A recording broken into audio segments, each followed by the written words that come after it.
जरा सोचो, आप 3 साल पढ़ते हो, एग्ज़ाम देते हो, डिग्री लेते हो और उसके बाद जॉब नहीं, डायरेक्शन नहीं, क्लैरिटी नहीं।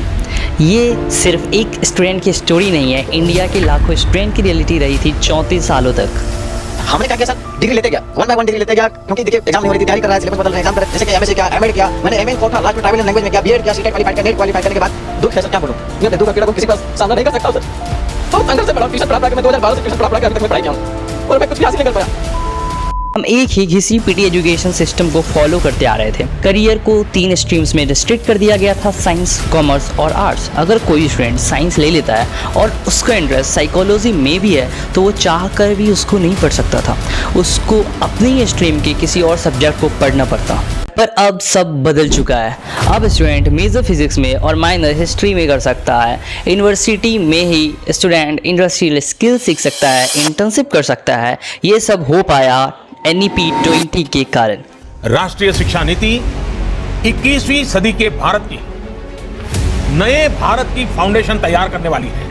29 जुलाई 2020 को नेशनल एजुकेशन पॉलिसी को कैबिनेट ऑफ इंडिया से अप्रूवल मिल जाती है। एक तरफ स्टूडेंट को पढ़ाई में फ्लेक्सिबिलिटी मिली, पर दूसरी तरफ एक और गहरी खाई में स्टूडेंट फंस गए और वो है NEP के आने के बाद एजुकेशन का होने वाला commercialisation. Breaking news coming in. Bengaluru students group campus front of India stages a protest against the new national education policy. All the colleges under due, they are going to be privatized. NEP 20 Indian education system का एक landmark shift था, क्योंकि इसने 34 साल बाद पुरानी national policy on education 1986 को replace कर दिया। एक मेजर चेंज आया, पुराना 10+2 मॉडल को रिप्लेस करके नया 5+3+3+4 सिस्टम को इंट्रोड्यूस किया गया। इसी के साथ सारी UG कोर्सेज का टेन्योर 3 साल से बढ़ाकर 4 साल कर दिया गया। 2026 तक कई यूनिवर्सिटीज ने तो इस सिस्टम को अडॉप्ट भी कर लिया है, लेकिन अभी भी बहुत सारे डाउट्स एग्जिस्ट करते हैं। NEP के अंदर कई नए रिफॉर्म्स आए हैं और नो डाउट कई चेंजेस स्टूडेंट्स के फेवर में भी हैं, लेकिन एक दूसरी साइड भी है, एक ऐसी रियलिटी जिसके बारे में अभी भी बहुत कम स्टूडेंट्स अवेयर हैं। एजुकेशन धीरे धीरे एक मार्केट मॉडल की तरफ शिफ्ट होता जा रहा है और इसका बर्डन डायरेक्टली स्टूडेंट्स पर आने वाला है, और इसीलिए सारे स्टूडेंट्स और उनके पेरेंट्स को ये वीडियो जरूर देखनी चाहिए। तो इस वीडियो में हम NEP 2020 को डिटेल में समझेंगे। इसके लिए हमने इस वीडियो को 3 पार्ट्स में डिवाइड किया।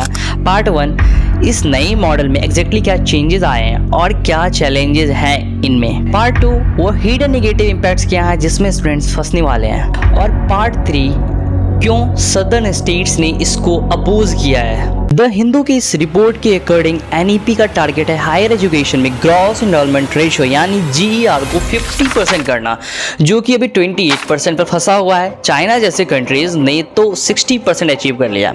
इंडिया टुडे के इस आर्टिकल को पढ़े तो हमें 86 मिलियन स्टूडेंट एनरोल करने होंगे 2035 तक। It is a huge number और NEP में आई चेंजेस शायद इसको अचीव करने में हेल्पफुल हो। शायद क्यों कह रहा हूँ, इसका जवाब आगे मिलेगा। स्पेसिफिकली UG कोर्सेज की बात करें तो अब ग्रेजुएशन सिर्फ 3 साल का कोर्स नहीं रहा, 4 साल का एक फ्लेक्सिबल प्रोग्राम बन गया है। और सबसे बड़ा ट्विस्ट है, अगर कोई इन 4 साल के बीच में एग्जिट करता है तो भी उसको 1 साल पे सर्टिफिकेट, 2 साल पे डिप्लोमा, 3 साल पे डिग्री और 4 साल पे ऑनर्स या रिसर्च डिग्री मिलेगा। हाँ, मेहनत बेकार नहीं जाएगी। किसी कारण से अगर कोर्स नहीं कर पाए तो बाद में गैप के बावजूद भी वहीं से कोर्स कंटिन्यू कर सकते। पर थिंकर्स का ये भी मानना है कॉलेज ड्रॉप आउट तो इससे और बढ़ भी सकता है। स्टूडेंट पूरा कोर्स किए बगैर ही बेफिक्र होकर छोड़ देंगे कोर्स बीच में ही। इतना ही नहीं, अब 4 ईयर का अगर ऑनर्स डिग्री है तो मास्टर स्किप करके सीधा PhD में एडमिशन ले सकते हैं, नेट या JRF एग्जाम क्वालिफाई करके, या सिर्फ 1 साल की मास्टर्स भी कर सकते हैं। पर एक ट्विस्ट है, सारे स्टूडेंट 3rd ईयर की डिग्री लेके 4th ईयर में ऑनर्स नहीं कर सकते। जिनका CGPA 7.5 से अबव होगा, सिर्फ उनको ही मौका मिलेगा रिसर्च करने का। एनीवेज, इसको मॉनिटर करने के लिए एकेडमिक बैंक ऑफ क्रेडिट यानी ABC सिस्टम लाया गया है। सिंपल वर्ड्स में समझे, ये एक डिजिटल सिस्टम है जहाँ स्टूडेंट्स का एकेडमिक क्रेडिट स्टोर होगा। हर साल सारे सब्जेक्ट्स के पॉइंट्स को जोड़कर क्रेडिट बनाया जाएगा। 4 साल में टोटल 160 क्रेडिट होंगे और ये ABC में स्टोर होगा। बिजनेस टुडे के इस रिपोर्ट के अकॉर्डिंग 66% अनएम्प्लॉयड वो हैं जिनके पास ग्रेजुएशन की डिग्री है। रीजन क्या है अनएम्प्लॉयमेंट का? डिग्री है पर इंडस्ट्री की स्किल नहीं है।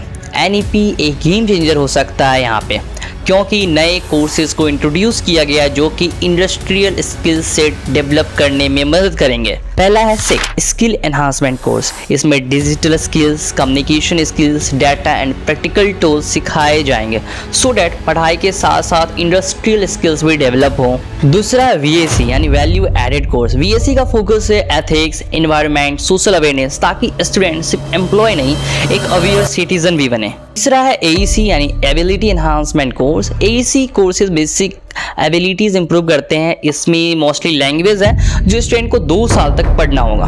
और सबसे इम्पॉर्टेंट चेंज है इंटर्नशिप को सिस्टम का पार्ट बना दिया गया है। इसके अलावा कोर्स सिलेक्शन में काफ़ी ऑप्शंस है और उसको इंटरडिसिप्लिनरी बना दिया गया है। आर्ट्स का स्टूडेंट अपने मल्टी डिसिप्लिनरी कोर्सेज में साइंस के सब्जेक्ट पढ़ सकता है। अब तक यूनिवर्सिटी ने इसको एडॉप्ट नहीं किया है, पर इन कमिंग टाइम स्टूडेंट अपना मेजर साइंस के किसी सब्जेक्ट में और माइनर आर्ट्स के किसी सब्जेक्ट में भी कर सकता है। इसको CBCS करिकुलम कहा गया है, जहां फ्लेक्सिबिलिटी भी होगी और स्किल बेस्ड लर्निंग भी। ये सब सुनने में काफ़ी प्रॉमिसिंग लगता है, flexible system, multiple choices, skill plus degree. लेकिन क्या ग्राउंड रियलिटी भी इतनी स्मूथ है या फिर इसके पीछे कई चैलेंजेस छुपे हुए हैं? PHU, JNU, DU जैसे बड़ी यूनिवर्सिटी ने तो कम्प्लीटली NEP को अडॉप्ट कर लिया है, पर बिहार जैसे स्टेट्स ने साफ साफ मना कर दिया था, वो NEP 2020 को अडॉप्ट कर ही नहीं सकते। कॉलेज में प्रॉपर टीचर्स की कमी है, इंफ्रास्ट्रक्चर वीक है, लैब्स, डिजिटल फैसिलिटीज सब लिमिटेड है।